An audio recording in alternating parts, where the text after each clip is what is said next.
Fala galera da GFight, eu sou o Neri Fung, estou aqui com o Paulo Boachim e Tamara Alves para falar dessa grande notícia, né? O Paulo já adiantou ontem para o Marcelo Alonso no portal do Vale Tudo. Renovação contratual com o UFC, mais 4 lutas. Bom, queria que vocês começassem falando sobre essa renovação, detalhadamente. São 4 lutas mais aquela anterior que ainda restava do antigo contrato, correto? Você quer Bom, falar ou fala? um prazer estar aqui para a gente esclarecer, juntamente com a Tamara, para todo o público do Brasil que merece saber exatamente aí o que está ocorrendo. Eu acho que a Tamara tá mais inteirada dessas informações aí para passar. Eu vou pedir ela para passar as informações aí para a gente. Boa tarde, pessoal, aqui para a gente, né? Muito prazer, eu sou a Tamara, empresária do Paulo. Estou por dentro aí, vou contar para vocês mais detalhes sobre a renovação do Paulo com o UFC. Não estamos assinados ainda, mas estamos apenas trabalhando em alguns detalhes. Assim como o Nery citou, são 5 lutas, né? Uma que estava faltando do contrato anterior e mais 4 lutas. Então, nós estamos bem próximos aí de assinar novamente o contrato e apenas trabalhando em alguns detalhes contratuais agora. Tamara, eu queria aproveitar então e perguntar para você, porque durante um tempo esse impasse que ficou, a gente, de fora, olhando de fora, parecia que às vezes estava difícil essa renovação rolar. E eu sei que ainda não está assinado, mas aparentemente já existe um acordo. Qual foi a grande mudança de chave que você viu nas negociações assim para tudo isso virar e que até, repito, de fora parecia que tinha azedado o negócio. O que mudou assim nos últimos tempos para ter esse acordo agora? Primeiramente, eu acho assim que às vezes a impressão que fica, às vezes não é o que está acontecendo, né? Então, uma renovação contratual de um atleta do porte do Paulo, do tamanho do Paulo, né? Nós sabemos qual é o tamanho do produto que nós temos hoje. Então, é uma negociação que demanda tempo. Não é algo feito com uma semana, com 2 semanas. Realmente leva muito tempo, né? Porque nós estamos falando de um atleta de alto rendimento, de um atleta top de categoria e de um produto que tem um valor de mercado alto, né? E, obviamente, nós entendemos o valor do UFC, nós entendemos o valor da organização, mas o atleta ele tem que explorar todas as possibilidades que estão na carreira dele, né? Então, ele poderia fazer boxe, ele poderia ir para outro evento, e essas possibilidades têm que ser exploradas, né? Então, eu acho que o principal nunca foi azedado nada, nunca teve isso, né? Às vezes é sem impressão. Só que realmente impasses contratuais são algo que leva muito tempo, são negociações longas, são muitos detalhes discutidos de ambas as partes. Então, eu acho que o principal aqui foi que nós tivemos muita paciência para trabalhar no melhor contrato do Paulo, num contrato justo para ambas as partes, que ambas as partes ficassem satisfeitas, né? E acho que o principal foi isso. Foi trabalhar com paciência, mas nunca houve esse impasse, né? Nós exploramos as possibilidades e conseguimos chegar num acordo que fizesse jus às duas partes. Perfeito. Em algum momento, Paulo, você achou que, como a Tamara falou, você é um atleta que tem outras possibilidades de explorar, talvez o boxe, como você mesmo já tinha mencionado em outras entrevistas, outras organizações mesmo. Em algum momento você achou que a sua história no UFC estaria próxima de acabar, ou você sempre confiou que você continuaria ali?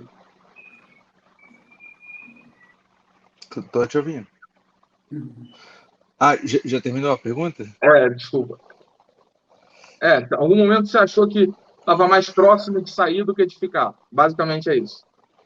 Então, tá bom. É uma ótima pergunta.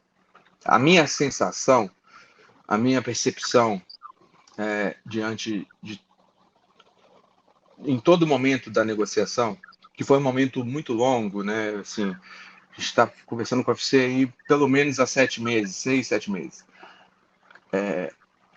E a gente fazendo bate e volta, né? Indo e ouvindo, colocando as nossas exigências, ouvindo a deles também.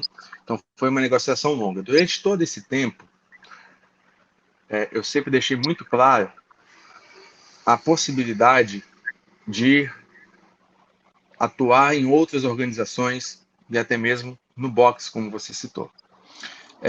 Essa possibilidade nunca foi descartada, porque é um mercado de luta. E o mercado de luta, ele nos dá outras possibilidades. A Tamara citou aí, basicamente, que ela teve paciência, a gente teve a paciência para pensar em todos os cenários possíveis e nós nunca descartamos outros cenários. Também nunca descartamos a possibilidade de renovar um novo contrato com a UFC. Então, o fato e a possibilidade de não atuar mais pelo UFC sempre esteve presente, na minha percepção. O UFC sabe disso, sempre soube disso. E acho que essa possibilidade foi um fator importante nessa negociação. Tamara, você assumiu a carreira, assim, a administração da carreira do Paulo depois que ele rompeu com o Walid Ismail, o antigo empresário dele, e basicamente essa grande negociação de renovação ficou sob seu comando. Queria saber qual foi, para você, entrando nesse mundo novo que você não estava acostumada, qual foi a parte mais difícil nessa negociação, e para o Paulo também, já aproveitando esse longo período de negociação como atleta, para você, o que foi mais difícil de ficar assim, nesse impasse? Primeiramente, eu já venho trabalhando com o Paulo há muito tempo, né? Eu estou com o Paulo há 10 anos já, nós estamos juntos há 10 anos, então eu estou com ele desde esse início da carreira dele, acompanhei todo o começo, e mesmo não atuando como empresária diretamente dele, no UFC, por exemplo, eu já vinha assessorando ele em outras áreas, outros negócios, então eu já estava ali há muitos anos no meio disso, não negociando diretamente, né? Mas já envolvida dentro da organização, né? E acho que tudo isso me trouxe um know-how, me trouxe uma segurança para poder negociar. E, principalmente, eu acho que o ponto principal quando você sabe que você tem um bom produto, isso te facilita muito.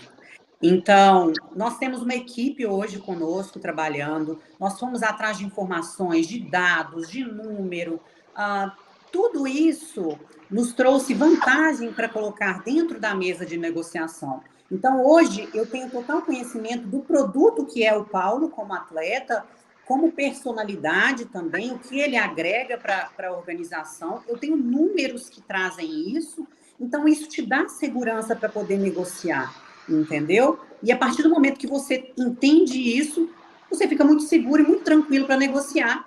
E, além disso, o UFC, obviamente, é uma excelente organização, mas ela não é a única organização, né? Nós temos outras organizações. E quando você tem um bom produto, é muito fácil de você ir para qualquer outra organização e muito bem valorizado. Então, nós sabemos que o Paulo tem um preço de mercado gigantesco. Eu sei em números qual é o preço de mercado dele fora do UFC. Então, isso te traz vantagem na hora de negociar, entendeu? É interessante o que a Tamara está falando aí. Eu gostaria só que ela explicasse um pouco melhor, porque isso é realmente muito importante de dizer. O que ela obtém de informação a meu respeito em relação ao que o mercado, o que o UFC busca para pagar mais, para valorizar mais um atleta em detrimento de outro? O que muda de valor? Quais são os dados que ela pôde obter que facilitou essa negociação e ela chegar no número que ela quis? Então, o UFC, ele tem, obviamente, métricas que ele utiliza, né, dentro da organização para entender qual que é o valor de cada atleta, qual o retorno que cada atleta, que cada luta traz para dentro da organização.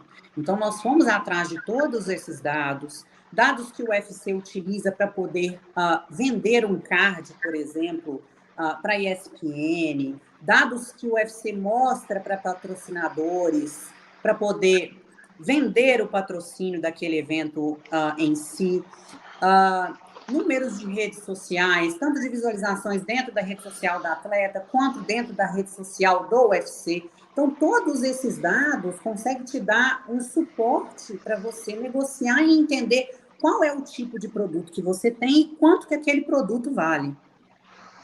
E de onde você obteve essas informações? Nós temos uma grande equipe hoje trabalhando conosco, coletando essas informações, pessoas experientes, que Quem hoje são? estão... Você quer que eu conte minha equipe? Não, eu estou perguntando porque eu acho que é a dúvida que todo mundo... Porque, tipo assim, por que você...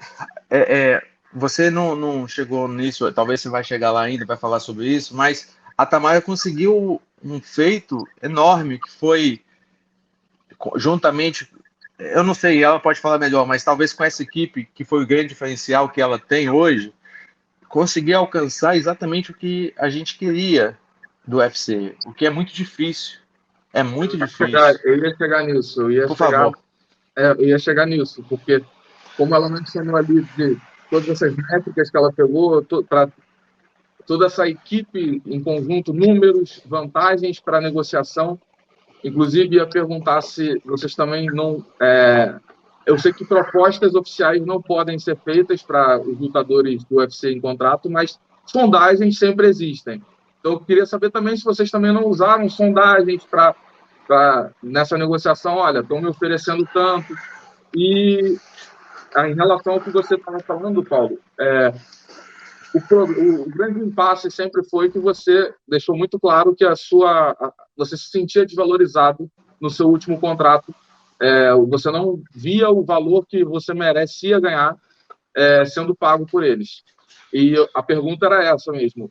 Sem entrar em valores, a não ser que vocês queiram, mas chegou próximo, igualou o que você queria ou ultrapassou?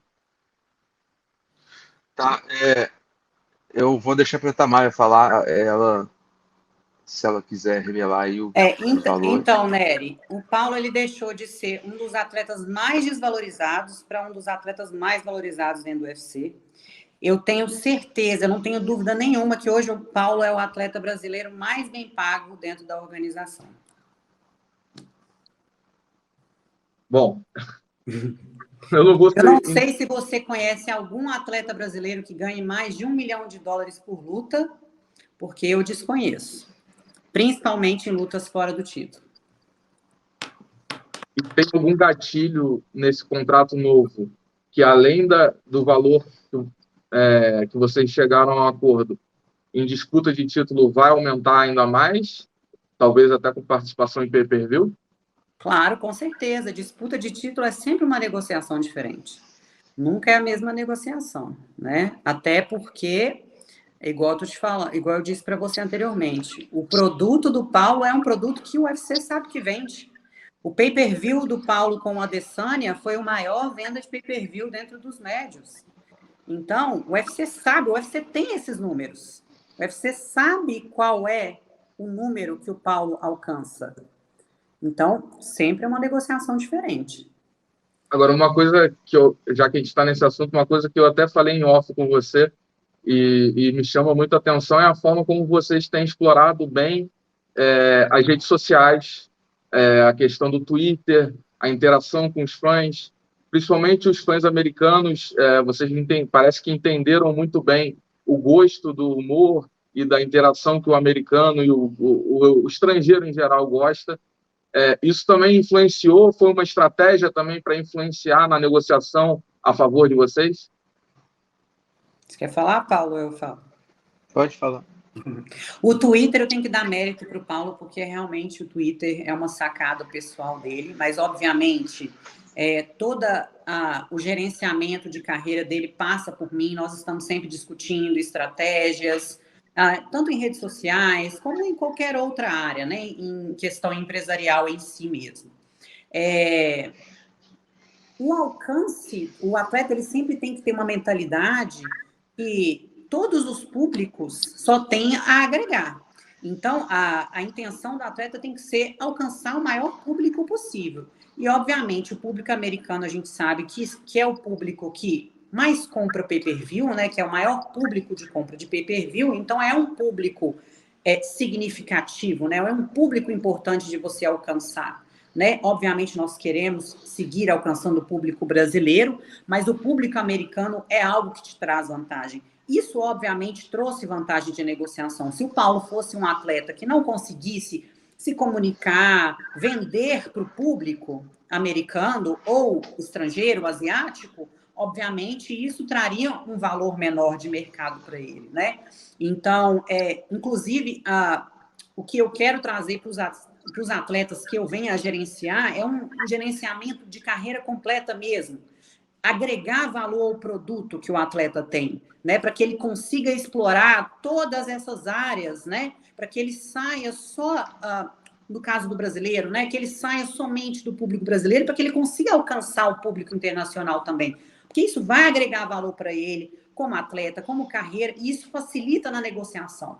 Então, eu vejo muito que hoje os managers de MMA, no geral, eles ainda estão um pouco atrasados em relação, se a gente for pegar um empresário de futebol, né, que ele cuida mais, no geral mesmo, da carreira do atleta, que ele dá aquela assessoria. Então, eu vejo como uma grande importância o manager estar com uma equipe estruturada ali para poder auxiliar o atleta em desenvolver a rede social, alcançar todos os públicos possíveis, né, para que ele consiga vender mais, porque você vendendo mais, obviamente a organização vai acabar te valorizando mais também e vai ficando mais fácil de você ter um contrato com um valor mais alto. Eu acho que eu concordo, só queria citar alguma coisa aqui. Tipo, ela citou futebol e o meu irmão já jogou bola, chegou assim bem perto de ser profissional e no futebol a gente tem um empresário. O empresário do futebol, ele chama empresário porque ele investe no atleta, no jogador de futebol, antes dele explodir, antes dele ser uma realidade.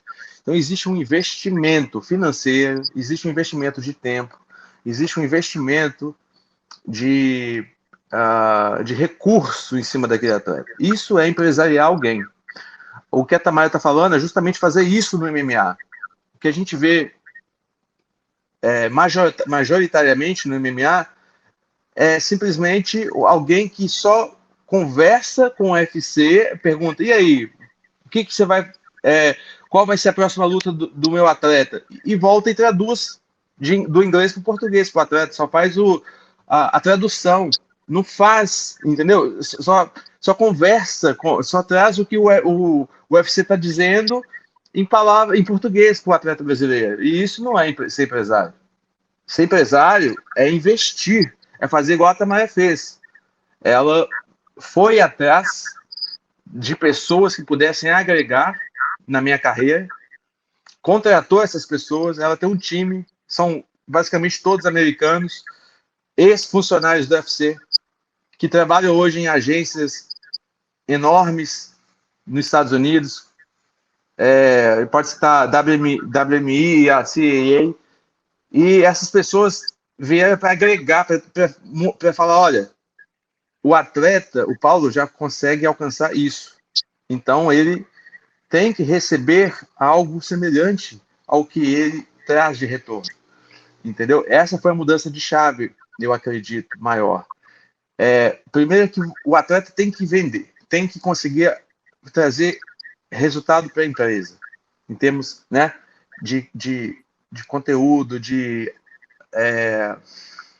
entregar para o público. E depois você precisa saber o quanto isso pode ser traduzido em valor financeiro, de retorno para o atleta. Então, eu acho que essa foi a maior sacada dela com esse time que ela montou. A gente fez várias reuniões antes, e todas essas reuniões foram muito produtivas porque a gente conseguiu quantificar esses números que ela está falando, quantificar em métricas reais. E aí, quando isso foi colocado na negociação, na mesa, basicamente não tiveram muito argumento. E aí foi até divulgado que eu recebi uma proposta de $500 mil, e as pessoas acharam que era $500 mil por 6 lutas. Mas o UFC ofereceu 500 para lutar, mais 100 em caso de vitória, mais 150 em caso de vitória por luta. Esse valor a gente recusou, a gente, diante dos dados, a gente sabia que o potencial é enormemente maior do que isso, inclusive se fosse lutar fora do UFC, e porque a gente sabe que o UFC usa toda a máquina que eles possuem de mídia na hora da negociação para valorizar o que eles entregam, mas eles não fazem isso a seu favor, você tem que fazer por conta própria, né? Eles não entregam isso facilmente. E aí, essa primeira proposta foi recusada, nós mandamos uma contraproposta, e a partir daí a gente chegou no número que a gente realmente desejava. Pegando só um gancho ainda sobre esse assunto mais empresarial, mais de construção de uma marca, de consolidação, na verdade. A sua marca já estava construída, mas consolidação, ampliação da sua marca, e depois a gente entra já rapidinho na parte de luta, de octógono, porque a galera também quer saber disso. Eu queria falar sobre o Secret Juice, cara. Aproveitar que você acabou de tomar um gole aí, não sei se é a água do Secret Juice. É o Secret Juice. É o Secret Juice. Então, queria que vocês falassem um pouco sobre o Secret Juice, como vai ser o lançamento, como é que está sendo esse projeto para vocês. Tá, então eu vou adiantar já. Estava tomando aqui o Secret Juice na garrafinha. É uma coisa que, tipo, é como se fosse um filho meu que eu tenho muito, muito cuidado, muito carinho. É um produto que está sendo lançado, a gente está trabalhando muito. Toda essa equipe que a Tamara contratou está também trabalhando no Secret Juice. São pessoas muito competentes de Los Angeles, onde a gente está focando, está colocando muito empenho, recurso nesse produto. Eu acredito muito nisso e eu tenho até metas ousadas. Eu acredito que nos próximos 2 anos aí vai ser um dos produtos mais vendidos da América. Eu acredito muito nisso. Eu acredito muito que a gente vai concorrer aí com os melhores. Mas aí a Tamara pode falar mais. Mas é isso. Eu sou super empolgado e tá dando certo. Pelo menos até agora é o meme. O meme é uma ferramenta de impulsão do Secret Juice. É baseado no meme. Então, Nery, eu acho que esse é um dos grandes projetos e isso faz parte do que eu quis dizer sobre gerenciamento da carreira do atleta e explorar tudo aquilo que o atleta tem a oferecer, em agregar valor à marca do atleta, né? Então, temos N possibilidades, né? E essa criação do Paulo não proposital, que é um produto que ele usa, é algo que ele usa, que não foi intencional, e eu acho que quando é dessa forma, funciona melhor ainda, não tem como dar errado. E vendo essa possibilidade, né, nós fomos atrás de realmente transformar esse produto em um real produto e comercializar. Foi uma grande negociação, nós estamos muito felizes, é um grande projeto. Esse projeto já vem sendo desenvolvido desde novembro do ano passado. Então, a gente tem uma equipe muito grande, pessoas realmente gabaritadas aí no mercado americano, para podermos fazer o lançamento desse produto. E eu acredito que aí, no máximo 2 meses, ele vai ser lançado, né? Se não for lançado nesse tempo, vai ser mesmo por questão de estratégia comercial, né? Porque, querendo ou não, a gente tem um produto que é o Paulo e o produto Secret Juice, e tudo anda junto, né? E a gente tem sempre que pensar nessa estratégia em conjunto. mas esse projeto é um projeto muito grande e eu tenho certeza que esse é o projeto da vida do Paulo e eu estou muito feliz em ter feito parte, né, da concretização e estar sendo parte da concretização desse projeto. Eu entendi o que você quis falar sobre se não vai ser em 2 meses, pode ser mais para frente, para casar ali, talvez, com a volta do Paulo ao octógono, né? Quem sabe em outubro, em Abu Dhabi, contra o Chimaev. Então, já aproveitando esse gancho, Guaxinha, é isso? É isso que o UFC te ofereceu? É isso que você quer? Ou você está pensando em voltar antes ainda, pegar uma luta antes? Esse é um outro assunto estratégico que a gente está discutindo nesse momento. Nós temos essa possibilidade de fazer. Temos 2 caminhos, tá? Ou aguardar e fazer só em outubro, ou fazer 2, ou fazer uma antes dessa de outubro. A gente está agora trabalhando em conjunto com o UFC, porque é do interesse de ambas as partes. E então, uma vez que o problema financeiro que atrapalhava foi solucionado, nós temos todo o interesse de trabalhar em conjunto com a organização para fazer a maior promoção possível, entendeu? E o melhor engajamento e trazer a melhor luta, a luta que mais faz sentido. Essa luta em Abu Dhabi seria enorme e os próximos detalhes aí a gente vai saber, eu acho que nos próximos dias, né? Como vai ser, mas a gente está trabalhando em conjunto com o UFC para entender e escolher a melhor opção. Eu queria só dar um adendo aqui, né, que eu acho importante, porque o Paulo sempre acaba comentando, né, da luta do Strickland e do Chimaev, por exemplo, mas seria importante das pessoas entenderem que, normalmente, as lutas não é requisitada pelo atleta, né? Então, normalmente, a organização vem com uma sugestão de nome, né? Que é a luta que a organização tem mais interesse de que aconteça. Então, a organização vê o que é mais vantajoso para ela, o que vai vender mais, o que tem mais apelo popular. Então, o UFC está interessado em ambas as 2 lutas, mas eles veem realmente que o potencial da luta com o Chimaev é um potencial gigantesco. Em Abu Dhabi, é o mercado asiático. Eles sabem que o Paulo e o Chimaev têm ali uma rivalidade, né? E isso ajuda, uma rivalidade genuína, né? Já existente, isso ajudaria a vender. Então, o casamento dessa luta, meio que de qual luta o Paulo vai fazer, acaba dependendo um pouco mais do que a organização quer fazer com o produto, né? O que a organização quer fazer tanto com o Paulo e como com os outros atletas, que ela vai ver como mais vantajoso. Então, só para deixar claro, nós normalmente não requisitamos o atleta, normalmente vem a sugestão da organização, que a organização quer fazer aquele casamento. Inclusive, eu acredito que o Whittaker seria também uma ótima luta, seria possível, tá? Caso acontecesse alguma coisa com o Chimaev. A princípio, a luta acontecendo lá no Oriente Médio faz muito mais sentido que seja o Chimaev, pela religião, pela Exatamente. cultura. Mas qualquer um desses, ou o Whittaker ou o Chimaev, seria uma ótima luta. Então, exatamente para esclarecer isso, né? Então, a luta do Whittaker justamente foi oferecida porque havia um card na Austrália, né?